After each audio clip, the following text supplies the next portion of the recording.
በኢንዱስትሪ ፓርኮች የሚሰሩ ሰራተኞች ከተለመደው ጊዜ በላይ እየለቀቁ መሆናቸው በፓርላማው ጥያቄ አስነሳ። በ2017 ዓመተ ምህረት በ9 ወራት ውስጥ ከ37000 በላይ የሚሆኑ በኢንዱስትሪ ፓርኮች ውስጥ የሚሰሩ ሰራተኞች ለቀው ወጥተዋልም ተብሏል። እስራኤል የየመንን ዋነኛ የአየር ማረፊያ ሙሉ በሙሉ ከጥቅም ውጭ ባደረገች ማግስት የአሜሪካው ፕሬዝዳንት ዶናልድ ትራምፕ የጦር ኃይላቸው በሁቲ ላይ የሚወስደውን ጥቃት እንደሚያቆም አስታውቀዋል።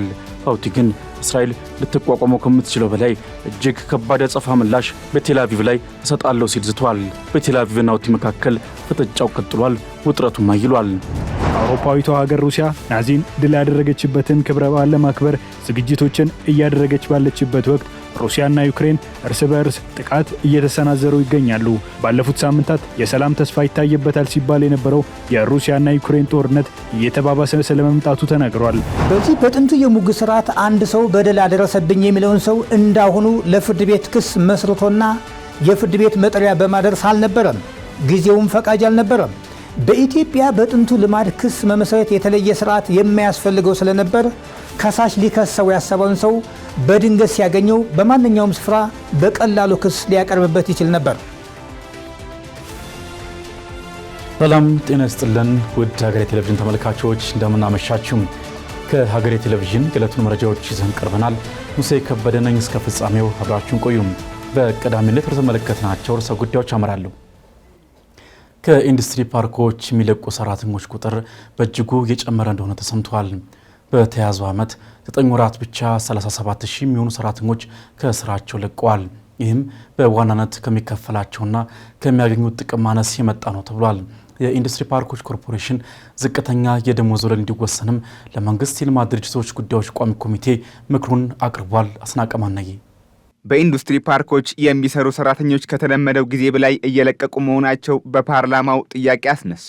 በ2017 ዓመተ ምህረት በ9 ወራት ውስጥ ከ37000 በላይ የሚሆኑ በኢንዱስትሪ ፓርኮች ውስጥ የሚሰሩ ሰራተኞች ለቀው ወጥተዋልም ተብሏል። ይህም ይፋ የሆነው የኢንዱስትሪ ፓርኮች ልማት ኮርፖሬሽን የ9 ወራት የሥራ አፈጻጸሙን ለተወካዮች ምክር ቤት የመንግስት የልማት ድርጅቶች ጉዳዮች ቋሚ ኮሚቴ ባቀረበበት ወቅት ነው። 37000 ሰራተኞች በ9 ወራት ውስጥ መልቀቃቸው የተጋነነ መሆኑን ያነሱት አባላቱ ምክንያቱ በዝርዝር እንዲቀርብላቸው ጠይቀዋል። በሌላ በኩል ሪፖርቱ እንደሚያሳየው በልዩ ኢኮኖሚ ዞኖች በ9 ወራት ውስጥ 37035 ሰራተኞች ለቀዋል። ይህን ያህል ቁጥር ያላቸው ሰራተኞች ስራቸውን የለቀቁበት ምክንያት ምንድነው? ድምር ውጤቱ ምን ያሳያል? ለቋሚ ኮሚቴው ጥያቄዎች ምላሽ የሰጡት የኮርፖሬሽኑ ኦፕሬሽንና ማኔጅመንት ስራ አስፈጻሚ አቶ ካሚል ኢብራሂም ሰራተኞች ለመልቀቃቸው አብይ ምክንያት የክፍያና ጥቅማ ጥቅም አነስተኛ መሆን ነው ብለዋል። ለዚህም መፍትሄ ያሉትን አማራጭ አስቀምጠዋል። የኮርፖሬሽኑ ዋና ስራ አስፈጻሚ በተመሳሳይ የሚለቁ ሰራተኞች ከሚቀጠሩት የላቀ መሆኑን በመግለጽ ቋሚ ኮሚቴው በተለይም ዝቅተኛ የደሞዝ ወለል ቢወስን የተሻለ መሆኑን ምክረ ሀሳባቸውን ሰጥተዋል። በሚፈጠረው የስራ ዕድል ልክ ከኢንዱስትሪ ፓርኮች ውስጥ የሚለቁት ተወሰነ ጊዜ ሰርተው የሚለቁ ሰራተኞች ይበዛሉ። አንዳንዴ ብሬክ ኢቭን ያደርጋል፣ እኩል የሚሆንበት ጊዜም አለ። ለዚህ ምክንያቱ የተለያየ ነገር ቢጠቀስም የክፍያ የጥቅማ ጥቅም ሁኔታዎች አነስተኛ መሆን ናቸው። ይሄ በሀገር ደረጃ የተከበረው ቋሚ ኮሚቴም የመንግስትም ትኩረት ሰጥቶ የሚኒመም ዌጅ ህግ እስከሚወጣ በእኛ አቅም ልናደርግ የምንችለው ደሞዝ ዓለም አቀፍ ሁኔታዎችም ሲቀየሩ እንዲጨመር፣ የሀገር ውስጥ ሁኔታዎችም የኑሮ ውድነትም ሲጨምር እንዲጨመር፣ በደሞዝ ብቻ ግን ብዙ ሰራተኛ ማቆየት ስለማይቻል ተጨማሪ ድጋፎች እንዲደረጉ በመኖሪያ ቤት አቅርቦት፣ በምግብ እና በሌሎችም ድጋፎች እንዲያደርጉ ኢንቨስተሮችን እናበረታታለን። በኢንዱስትሪ ፓርኮች ልማት ኮርፖሬሽን በቀጠርነው ልክ ሰራተኛ ይለቃል። አንዳንዴ ከቀጠርነው በላይም ይለቃል። ኔጌቲቭ የምንገባበት ሁኔታ ነው ያለው። ይሄ የሆነበት ምክንያት ደግሞ የተለያዩ አይነት ምክንያት ነው። አንደኛው የሌበር ማርኬቱ ከገጠር ጀምሮ ነው መሰብሰብ ምን ጀምሮ የኢንዱስትሪ እውቀት የላቸውም። ብዙውን ጊዜ ፕሮዳክቲቪቲያቸውን በዛው ልክ ደግሞ ትንሽ ማለማመድ ይፈልጋል ማለት ነው። አዳዲስ ፋብሪካዎች ሲመጡ አዲስ ሌበር ሶርስ ከማድረግ ይልቅ ነባር ያሰለጠኑት ነባር ኢንዱስትሪ ፓርኮች ላይ ያሉትን የመስወድ ስራዎች ይሰራሉ ማለት ነው። አንድ እሱ ነው። ሁለተኛ ደግሞ በቀን የሚከፈላቸው ወይስ ደግሞ የደሞዛቸው ዝቅተኛ መሆን ሌላ ነገር ነው። ሶስተኛ በአካባቢው ደግሞ በኢንዱስትሪ ፓርኮቻችን ውስጥ የመኖሪያ ቤት እጥረት እንደ ምክንያት የሚጠቀሱ ሶስቱ ዋና ለተርኖቨሩ ምክንያት የሆኑ ነገሮች ናቸው። በተቋሙ ከሚተዳደሩት 13 ፓርኮች ውስጥ ዝቅተኛ አፈጻጸም ያሳዩ በተለይም የሰመራ፣ የባህር ዳር እንዲሁም የጅማ ኢንዱስትሪ ፓርኮች ያሉበት ሁኔታ እንዲሁ በምክር ቤቱ ጥያቄ አስነስቷል። በሰመራ፣ ጅማ፣ ባህር ዳር የተያዙ ሼዶች ሲታይ በጣም ዝቅተኛ ነው። በተለይ ሰመራ የተያዘ ሼድ ምጣኔ 38% ብቻ ነው። በአጠቃላይ በፍጥነት ትኩረት ሰጥቶ ለመስራትና አፈጻጸሙን ለማሻሻል ምን ታስቧል? ፓርኮቹ አመሰራረታቸው ከአዋጭነት ጎን ለጎን የፖለቲካ ጥያቄዎች ማስተንፈሻ ሆነው እንዳገለገሉ ይህም በአፈጻጸማቸው ላይ ችግር ፈጥሮ እንደቆየም ተብራርተዋል። ለአብነትም የጅማ ኢንዱስትሪ ፓርክ ለጨርቃጨርቅ ተብሎ መመስረቱ ተጠቁሟል። ሆኖም ኮርፖሬሽኑ የስፍራውን ገጽታ በመመልከት የልቀት ዘርፋቸውን እንደቀየሩት አመራሮቹ አስረድተዋል። ጅማ ኢንዱስትሪ ፓርክ፣ ሰመራ ኢንዱስትሪ ፓርክ እና ሌሎች ፓርኮች ላይ ለምንድን ነው የሼድ ምጣኔ የማስያዝ ምጣኔው በጣም ዝቅተኛ የሆነ ተብሎ የተነሳው ጥያቄው አለ። ኦፍ ኮርስ ይህን ጥያቄ ብዙውን ጊዜ ሲዋችንም ሲያነሳበት የነበረው ሁኔታ አለ።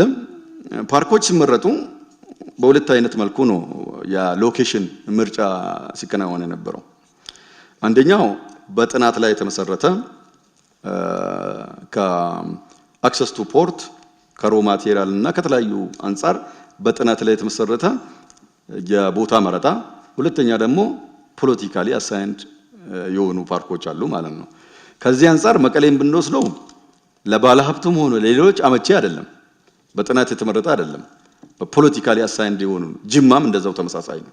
በሀገሪቱ የተፈጠረው የሰላም እጦት በተለይም በሰሜኑ የሀገሪቱ ክፍል የነበሩ የውጭ አልሚዎች ስራ እንዲያቋርጡ እንዳደረጋቸውም እንዲሁ ተመላክቷል። ይህም የሰላም መደፍረስ በአማራ ክልል ባሉ በሁሉምና በመቀሌ ኢንዱስትሪ ፓርክ ላይ የጣለው ከባድ ጉዳት በቀላሉ የሚለቅ አይደለም ሲሉ የኮርፖሬሽኑ ዋና ስራ አስፈጻሚ ዶክተር ፍስሐ ተናግረዋል። ኮርፖሬሽኑ በአካባቢ ጥበቃና ተኪ ምርት በማምረት ላይ የተሻለ ምርታ እንዳሳየ በሪፖርቱ ተመላክቷል። በኢትዮጵያ ያለውን የኢንዱስትሪ አቅም ለማሳደግ የተጀመረውን የኢትዮጵያ ታምርት እንቅስቃሴ ከፓኪስታን ጋር የማስተሳሰር ስራ እየተሰራ እንደሚገኝ ተገልጿል። ይህንን የሁለቱን ሀገራት ንግድና የኢንዱስትሪ ግንኙነት በማሳደግ ከፍተኛ አስተዋጽኦ እንደሚኖረው የተነገረለት ጉባኤ በአዲስ አበባ ከተማ ሊካሄድ እንደሆነም ተነግሯል። ደምሰው ሽፈራው በኢትዮጵያ ያለውን የኢንዱስትሪ አቅም ለማሳደግ የተጀመረውን የኢትዮጵያ ታምርት እንቅስቃሴ ከተለያዩ አገራት ጋር የማስተሳሰር ስራ እየተሰራ እንደሚገኝ ተነግሯል። ፓኪስታን በኢንዱስትሪው ዘርፍ ከፍተኛ አቅም ከፈጠሩ ሀገራት መካከል አንዷ ስትሆን በተለይም ደግሞ በመድኃኒትና የሕክምና ግብዓቶች ሙሉ ለሙሉ በሚባል ደረጃ በአገር ውስጥ የምታመርት ሀገር ናት። እንደ ሀገር እነዚህን ተሞክሮች ለመውሰድና የንግድ ግንኙነትን ለማጠናከር እየተሰራ ነውም ተብሏል። የኢትዮጵያ ታምርት ንቅናቄውንም ከፓኪስታን የኢንዱስትሪና የንግድ ማህበረሰብ ጋር የማስተሳሰር ስራ እየተሰራ እንደሚገኝ ተገልጿል። ኢትዮጵያ ታምርት አንደኛው በኢትዮጵያ ውስጥ የሚገነባ አቅም ነው ማለት አቅም ማለት ብቸኛውን ሁሉ ነገር የሚያልቅ ነገር የለም። እንዴት ከፓኪስታን ጋር ይተሳሰራል ነው ኢትዮጵያ ታምርት። አሁን ዋነኛው ሰፕላይ ቼኖች አሉ። ሌላው ደግሞ ኢትዮጵያ ውስጥ መጥተው አምርተው ወደ ሌሎች አፍሪካ ሉክ አፍሪካ ኢንጌጅ አፍሪካ በሚለው ፖሊሲ ኢትዮጵያ ውስጥ ፓኪስታን አምርተው ወደ ኢትዮጵያ መጥተው ኤክስፖርት ከሚያደርጉ እዛ አድርገው ለሌሎች ኢትዮጵያ ውስጥ መሰረታቸውን አድርገው ለሌሎች አፍሪካ ሀገሮች አሁን ለኢስትም ለሳውዝም ለዌስትም የሚደረገው ስራ ከኢትዮጵያ ታምርት ጋር ኮምፓራቲቭሊ በጣም የሚመጋገብ ነው ማለት ነው። ስለዚህ ዋነኛው ነገር አንድ ሰው ኢትዮጵያ ምን አላት የሚለውን ነገር በትክክል ካላወቀ፣ ሁለተኛው ደግሞ የኢትዮጵያ ማርኬት ቴስቱ ምንድነው የሚለውን ነገር ካላወቀ ወደሚቀጥለው ምዕራፍ ለመሸጋገር ይከብደዋል ማለት ነው። ይህንን የሁለቱን ሀገራት የንግድና የኢንዱስትሪ ግንኙነት በማሳደግ ከፍተኛ አስተዋጽኦ እንደሚኖረው የተነገረለት ጉባኤ በአዲስ አበባ ሊካሄድ እንደሆነ ተነግሯል። ከመጪው ግንቦት 7 እስከ 9 የሚካሄደው የፓኪስታን አፍሪካ የንግድ ጉባኤ ከ100 በላይ የፓኪስታን የንግድና የኢንዱስትሪ ተቋማት የሚሳተፉበትን የንግድ ባዛር ያካተተ ነው። ዓላማውም የኢትዮጵያን የኢንቨስትመንት አማራጮች ማሳየት እንደሆነም ተገልጿል። አምስተኛው የፓኪስታን አፍሪካ የንግድ ጉባኤና ባዛር ዋነኛ ዓላማው ኢትዮጵያ ያላትን አቅምና ለንግድ እንዲሁም ለኢንቨስትመንት ያላትን ምቹነት ማሳየት ነው። በተጨማሪም በኢትዮጵያ ያሉ የንግዱ ማህበረሰብ አባላትን ከፓኪስታን አምራቾች ጋር የማስተሳሰር ስራ የሚሰራበት ነው። የፓኪስታን አፍሪካ የንግድ ጉባኤ ጅማሬውን በኬንያ አድርጎ በናይጄሪያ፣ ደቡብ አፍሪካና ግብጽ የተካሄደ ሲሆን አሁን በአዲስ አበባ ሚሊኒየም አዳራሽ የሚካሄደው ኤግዚቢሽን 5ኛው እንደሆነ ተገልጿል። በኤግዚቢሽኑ የፓኪስታን ነጋዴዎችና አምራቾች እንዳሉ ሆነው ከተለያዩ የአፍሪካ አገራት የሚመጡ ከ400 በላይ ተሳታፊዎች እንደሚኖሩት ይጠበቃል። የአሜሪካው ፕሬዚደንት ዶናልድ ትራምፕ የአሜሪካ ጦር በየመን ላይ የከፈተውን ወታደራዊ ዘመቻ ለማቆም መወሰናቸውን አስታውቀዋል። ሀውቲም በተመሳሳይ መልኩ በቀይ ባህር ላይ በሚተላለፉ መርከቦች ላይ የሚያደርሰውን ጥቃት ለማቆም መስማማቱ የተገለጸ ቢሆንም በእስራኤል ላይ ግን በቅርቡ ያልታሰበ ከባድ ጥቃት አደርሳለሁ ሲል ዘቷል። ተጨማሪ ያለን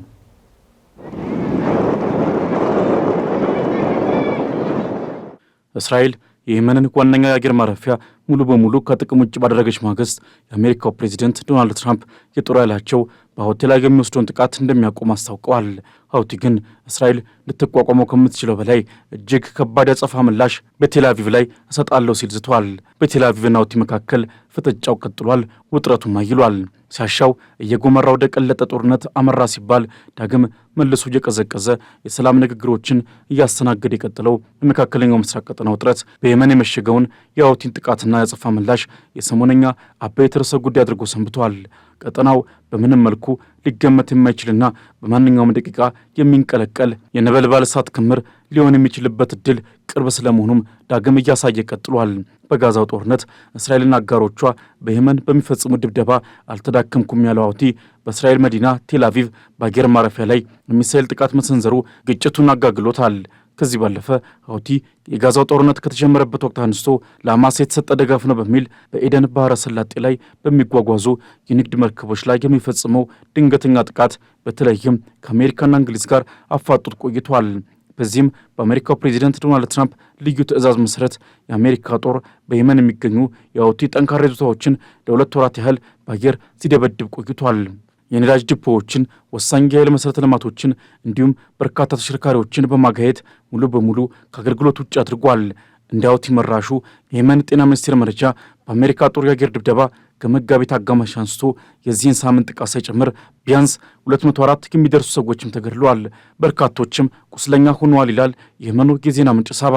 ታዲያ ፕሬዚዳንት ዶናልድ ትራምፕ ሀውቲ በኤደን ባህረ ሰላጤ በወሳኝ የባህር መተላለፊያው ባብ ኤል መንደብ የሚጓዙ የንግድ መርከቦችን ከዚህ በኋላ እንደማያጋይ ቃል ሰጥቶናል፣ በዚህም እኛም ጥቃት ለማቆም ወስነናል ሲሉ ተደምጠዋል።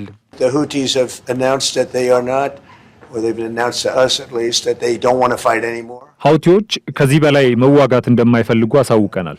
እኛም ድብደባችንን እናቆማለን። ቡድኑ ተሸንፏል።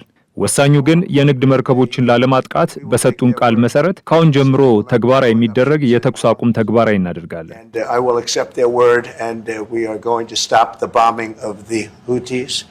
ይሁንና ፕሬዚዳንት ትራምፕ አሜሪካና ሀውቲ የትና በምን አይነት መልኩ ስምምነት ላይ እንደደረሱ በተብራራ መልኩ ግልጽ አላደረጉም።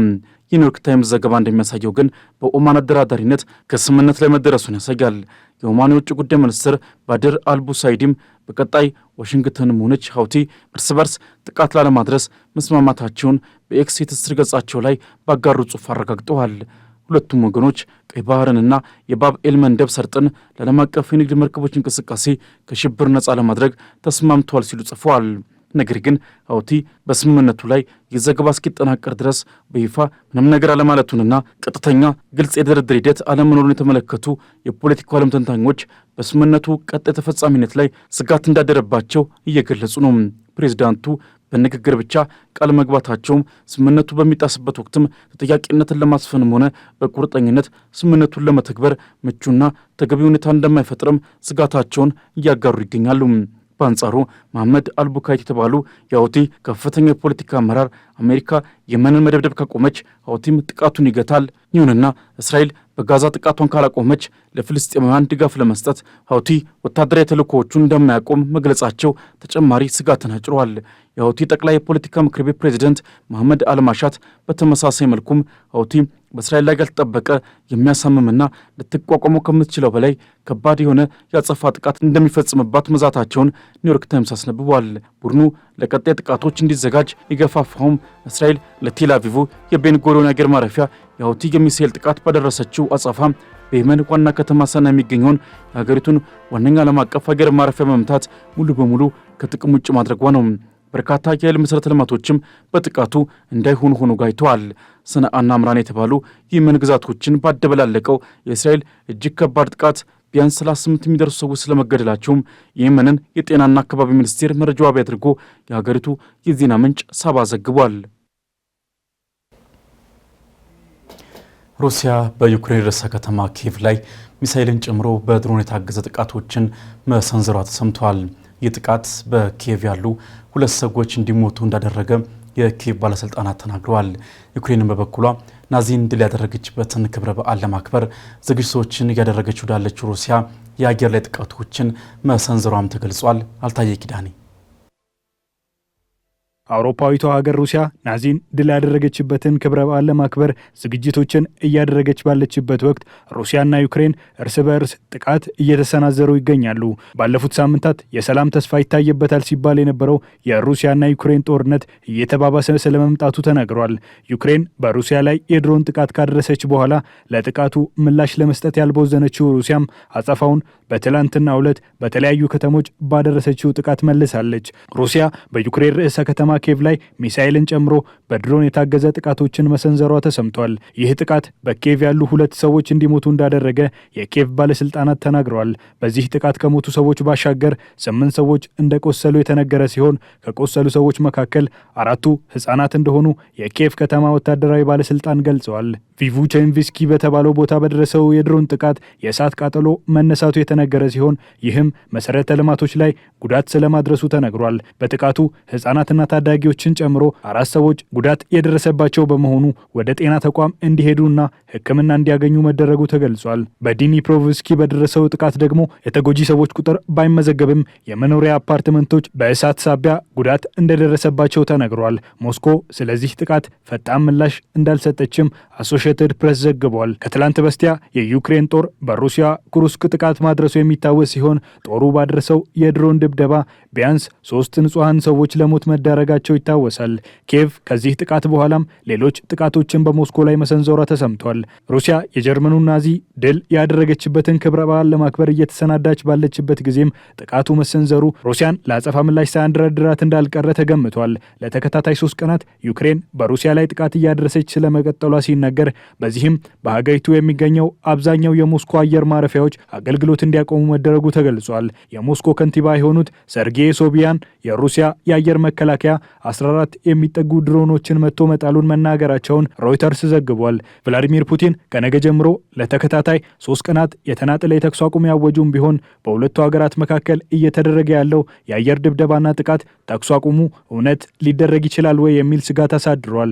ሞስኮ የጀርመኑ ናዚ ድል ያደረገችበትን 80ኛ ዓመት መታሰቢያና የሁለተኛው ዓለም ጦርነትን ማብቂያ ለማክበር ቅድመ ዝግጅት እያደረገች ነው።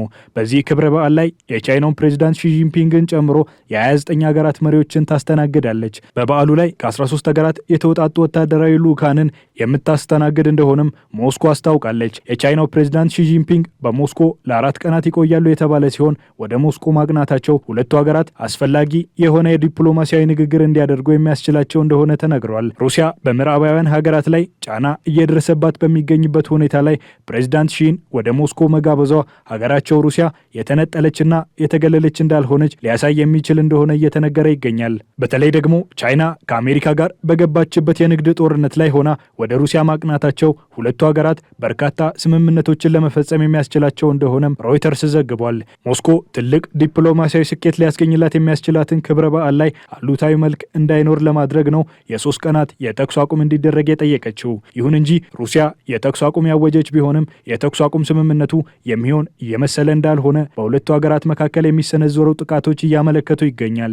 የክሬምሊኑ ቃል አቀባይ ዲሚትሪ ፔስኮቭ እንደተናገሩት ተኩስ ይቆማል፣ ነገር ግን የኪየቭ ሰዎች ይህንን ማድረግ ካልቻሉና ጥቃት ለማድረስ መሞከራቸውን ከቀጠሉ ወዲያውኑ ተገቢውን ምላሽ እንሰጣለን ሲሉ ተናግረዋል። የዩክሬኑ ፕሬዝዳንት ቮሎዲሚር ዜሌንስኪ የሩሲያ የተኩስ አቁም እቅድን የቲያትር ጨዋታ ሲሉ አጣጥለውታል። እርሳቸው ከዚህ አይነቱ የተኩስ አቁም ይልቅ ዘላቂ የተኩስ አቁም ቢደረግ የሚመርጡ መሆኑንም ገልጸዋል። በሚሳኤልና ሰው አልባ አውሮፕላኖች የሚደረግ እንዲሁም በንጹሃን ላይ የሚደርስ ጥቃቶች የሚቆሙበት ለ30 ቀናት የተኩስ አቁም ቢደረግ ሲሉ ጠይቀዋል። ዜሌንስኪ ከዚህ ቀደም ባልተለመደ ሁኔታ በዚህ ሳምንት ወደ ሞስኮ ለሚጓዝ ማንኛውም ሰው አገራቸው የደህንነት ዋስትና ልትሰጥ እንደማትችል መናገራቸውም ተዘግቧል። በሩሲያ ግዛት ለሚደርሰው ነገር እኛ ተጠያቂ ልንሆን አንችልም ሲሉ ዜሌንስኪ ለዩክሬን የዜና ወኪል ተናግረዋል። የዩክሬን የውጭ ጉዳይ ሚኒስትር የዜሌንስኪን ሀሳብ ያጠናከረ ሲሆን ሁሉም የውጭ ሀገራት በሞስኮ በሚደረገው ወታደራዊ ትርኢት ላይ ሰራተኞቻቸውን ከማሳተፍ እንዲቆጠቡ ጥሪ አቅርበዋል።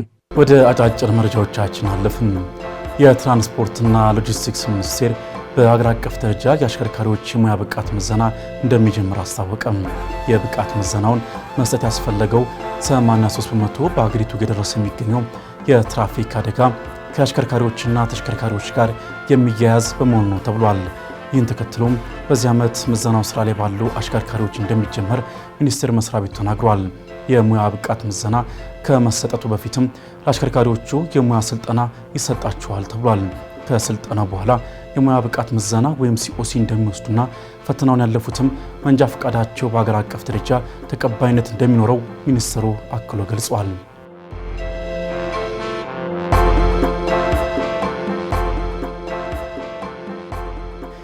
የጤና ባለሙያዎች የሚያነሱትን ጥያቄዎች መንግስት በአስቸኳይ ምላሽ እንዲሰጥበት የኢትዮጵያ የጤና ባለሙያዎች ማህበር አሳሰበ። ማህበሩ ዛሬ ሚያዝያ 29 ቀን 2017 ዓ.ም ባወጣው መግለጫ በጤና ባለሙያዎች የተነሱት ጥያቄዎች ተገቢ በመሆናቸው መንግስት አፋጣኝ መፍትሄዎችን መስጠት አለበት ብሏል።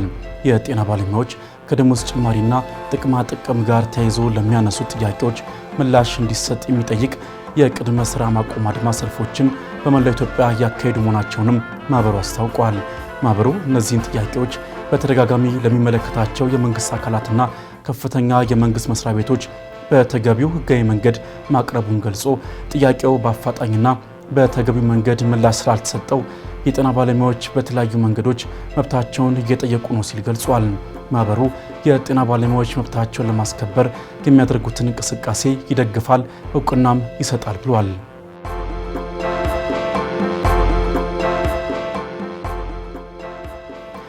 የቴክኒክና ሙያ ትምህርትና ስልጠና መምህራን የብቃት ማነስ እንዳለባቸው በጥናት ተረጋገጠ። ጥናቱን ያደረገው የፖሊሲ ጥናት ኢንስቲትዩት እንደሆነም ተነግሯል። ተማሪዎቹም የተግባር ትምህርት ክፍተት እንዳለባቸውም በጥናቱ የተገለጸ ሲሆን ዘርፉ ላይ ያሉ ተማሪዎችና መምህራን የሙያ ብቃት ማነስ እንዳለባቸው መረጋገጡን ተቋሙ ገልጿል። ተማሪዎች የሚወስዷቸው የተግባር ስልጠናዎችም ክፍተት እንዳለባቸው በጥናት ማወቅ ተችሏል። ለዚህም እንደ ምክንያት የቀረበው የሚማሩባቸው ወርክሾፖች የተሟላ ግብዓት፣ መሰረተ ልማትና ማሽነሪ አለመኖር፣ ከአራተኛው የኢንዱስትሪ አብዮት ጋር የሚሄድ ስርዓተ ትምህርት ወይም ካሪክለም አለመዘጋጀቱ ቢሆንም የመምህራኑ ወይም የአሰልጣኞች ብቃት ማነስ ግን ዋናው ችግር መሆኑ በጥናቱ ተገልጿል ሲል ኢትዮጵያ ፕሬስ ድርጅት ዘግቧል።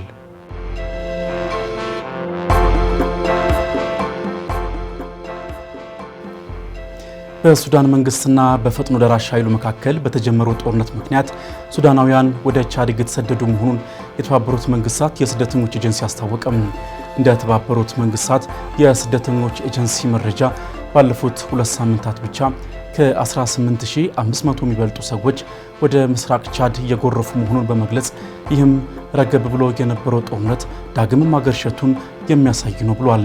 በዳርፉር በኤልፋሸር ከተማ እንዲሁም በዛምዛም የተፈናቀሉ ዜጎች ካምፕ ላይ ከደረሰው የቦምብ ጥቃት በኋላ በመቶ ሺዎች የሚቆጠሩ ሰዎች በጉዞ ላይ መሆናቸውንም አክሎ ገልጿል። በሁለቱ ተዋጊዎች መካከል የቀጠለው ጦርነቱ የድሮን ጥቃትን ያካተተ በመሆኑ ዜጎች ከፍተኛ ስጋት ላይ ስለመውደቃቸውም ተገልጿል።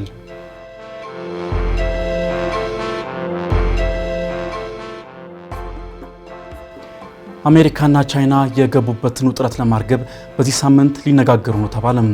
የቻይና ምክትል ጠቅላይ ሚኒስትር ሂ ሊፊንግ ግንቦት 1 ቀን 2017 ዓ.ም በስዊዘርላንድ ይጀምራል ተብሎ በሚጠበቀው ንግግር እንደሚሳተፉ የሀገሪቱ የውጭ ጉዳይ ሚኒስትር አስታውቋል። የአሜሪካ ግምጃ ቤት ጸሐፊ ስካት ቤሰንትና የዩናይትድ ስቴትስ የንግድ ተወካይ አምባሳደር ጄሚሰን ግሪር ዋሽንግተንን ወክለው በንግግሩ ላይ እንደሚሳተፉ በቢሮዎቻቸው በኩል ገልጸዋል። የዓለም አቀፍ የንግድ ባለሙያዎች የሀገራቱ ንግግር በርካታ ወራት እንደሚፈጅ እየተናገሩ ይገኛሉ። የሁለቱ ሀገራት የንግድ ጦርነት በፋይናንስ ገበያው አለመረጋጋት የፈጠረው ሲሆን በዓለም ንግድ ላይም አስደንጋጭ ምልክቶች ታይተዋል ሲል ሲኤንኤን ዘግቧል። ወደ ቢዝነስ ጥንቅራችን አለፍን። አፍሪካ ኢነርጂን በአግባቡ ባለመጠቀም በዓመት ከ100 ቢሊዮን ዶላር በላይ ታጣለች። አገሪቱ በኃይልና ኢነርጂ የበለጸገች ቢሆንም በአጠቃቀም ጉድለት ምክንያት ከምታጣው ረብጣ ገንዘብ በተጨማሪ 600 ሚሊዮን የሚሆነው ሕዝቧን በጨለማ ታሳድራለች። በሕክምና ተቋሞቿም አብዛኛው ዜጋዋ ለሞት ይዳረጋል። በኃይል ላይ ያተኮረው የኢትዮጵያ ቢዝነስ ዘርፍም ሊያገኘው ከሚገባው ትርፍ 16 በመቶ እንደሚያጣም ይነገራል። ዳግም ተገኝ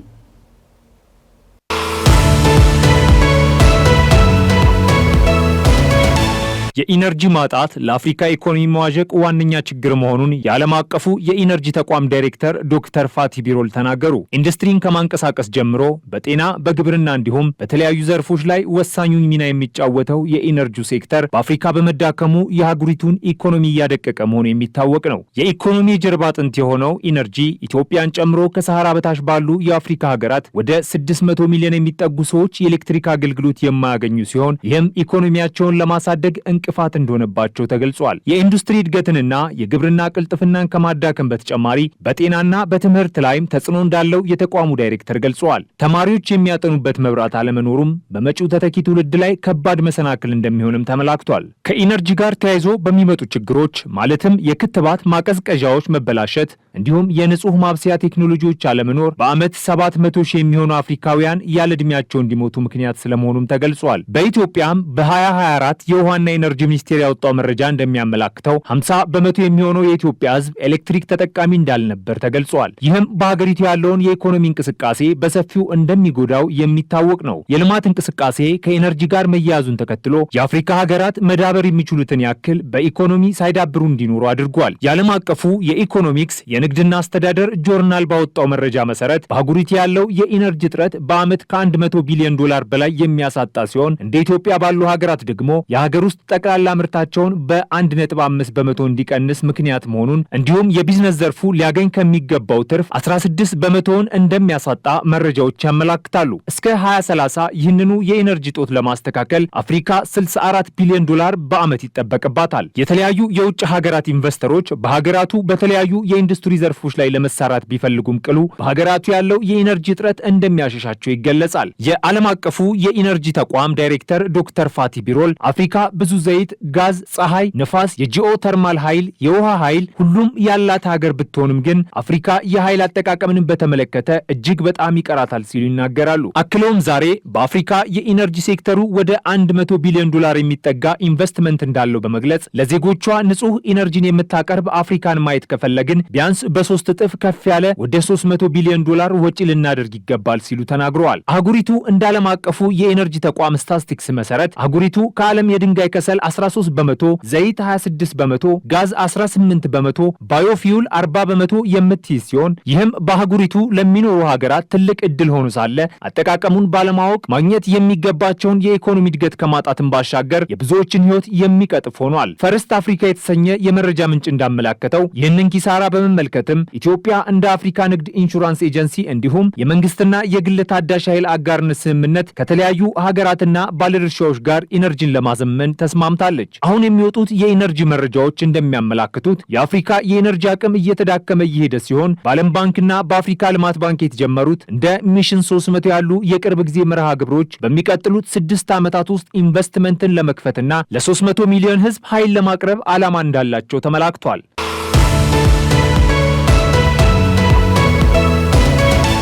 እንደ ዛሬው የፍርድ ቤት የወንጀልም ሆነ የፍትሐ ብሔር ሙግቶች የሚመሩባቸው የስነ ስርዓት ህጎች በስራ ላይ ሳይውሉ በፊት ባህላዊ የሙግት ስነ ስርዓታችን በላ ልበላ በሚሰኘው የተጠየቅ ሙግት ነበር የሚካሄደው።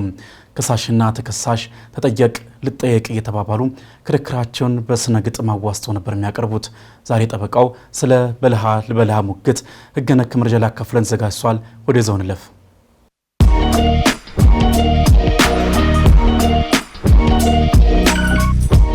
ጤና ይስጥልን። ጠበቃ እንዳርጌ ካሴ ነኝ። ቆየት ስላለው የተጠየቅ ወይም የበልሃ ለበልሃ ሙግት ህገ ነክ መረጃ ላካፍላችሁ። ልማዳዊ የሙግት ስርዓት ቆየት ያለው የተጠየቅ ሙግት ሲሆን እንዳሁኑ ክስና መከላከያ መልስን በጽሁፍ በማቅረብ የሚከናወን ሳይሆን ጡም የሆነ የስንኝ ፍላጻዎችን በመቋጠር በቲያትር መልክ የሚካሄድ ባህላዊ ሙግት ነው። በአይነቱ ለየት ያለ እያከራከረ ግን እያዝናና የፍርድ ባለዕዳውና የፍርድ ባለሀብቱ ወዲያውኑ ይፋ የሚደረግበት ስርዓተ ሙግት ነው።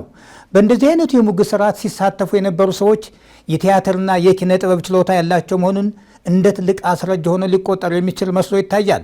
ከዚህ በመነሳት አሁን ላይ በሀገራችን ያለው የኪነ ጥበባት እድገት ስንቅ የተቋጠረው ከዚያን ጊዜ ጀምሮ እንደነበር መገመት ይቻላል። ይኸው ልማዳዊ የሙግት ስርዓት በስነ ግጥም የሚቀርብ ሙግት ሆኖ ዳኛውን ጨምሮ ሌሎች ታዳሚዎችን በሰቂለ ልቦና የሚከታተሉት ቲያትር መሰል የፍርድ ቤት ክርክር ነው። ይህ ሙግት የተከራካሪ ወገኖችን የህግ ችሎታ መሰረት ያደረገ ባይሆንም የንግግር አዋቂ ወይም አፈቀላጤ መሆንን ስለሚጠይቅ የሙግቱ አሸናፊ የሚሆኑትም እነዚሁ የዳኛውን ልብ በስነ ግጥም የረቱት ወይም ያማለሉት ተሟጋቾች እንደነበሩ ከህግ ታሪክ መረዳት ይቻላል። በዚህ በጥንቱ የሙግት ስርዓት አንድ ሰው በደል አደረሰብኝ የሚለውን ሰው እንዳሁኑ ለፍርድ ቤት ክስ መስርቶና የፍርድ ቤት መጥሪያ በማድረስ አልነበረም። ጊዜውም ፈቃጅ አልነበረም። በኢትዮጵያ በጥንቱ ልማድ ክስ መመስረት የተለየ ስርዓት የማያስፈልገው ስለነበር ከሳሽ ሊከሰው ያሰበውን ሰው በድንገት ሲያገኘው በማንኛውም ስፍራ በቀላሉ ክስ ሊያቀርብበት ይችል ነበር። ስለዚህ አንድ ሰው ባለዕዳውን ወይም የበደለውን ሰው በድንገት በመንገድ ያገኘውን እንደሆነ ማንኛውንም ተላላፊ መንገደኛ ከዳኛ ድርሱ ብሎ በርዕሰ ብሔሩ ስም በመማጠን የክስ ስርዓቱን ይጀምራል። እነዚህም ውሃ ወራጅ ዳኛ፣ እንጨት ሰባሪ ዳኛ ወይም የመንገድ ዳር ዳኛ ተብለው ይጠሩ ነበር። በዘመኑ አንድ ሰው በመንግስት ስም ሲማጠን እንኳንስ ሰው ወራጅ ውሃ ይቆማል ይባል ስለነበር በንጉሱ አምላክ ከተባለ ማህበረሰቡ ታዛዥ ነበር ይባላል። በዚህ ምክንያት ወቅቱ ለመንገድ ዳር ችሎት ምቹ እንደነበር መገንዘብ ይቻላል። የአሁን ዘመን ክርክር ግን እንኳንስ ለመንገድ ዳር አከራካሪ ለፍርድ ቤቶችም ሆነ ለተሟጋቾች አስቸጋሪና ፈታኝ እየሆነ መጥቷል።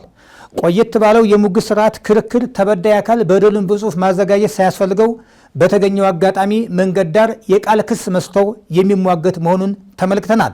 በዘመናዊ የሙግት ስርዓት ግን ከሳሽ ክሱን በጽሁፍ አዘጋጅቶ የፍርድ ቤት ትዕዛዝ በማውጣት መጥሪያና አባሉን ለተከሳሽ በአደራሻው በማድረስ የተከሳሽን ፍርድ ቤት መቅረብ ይጠባበቃል። መጥሪያው ለተከሳሽ ደርሶት ፍርድ ቤት ካልቀረበ ጉዳዩ በሌለበት የሚቀጥል ይሆናል።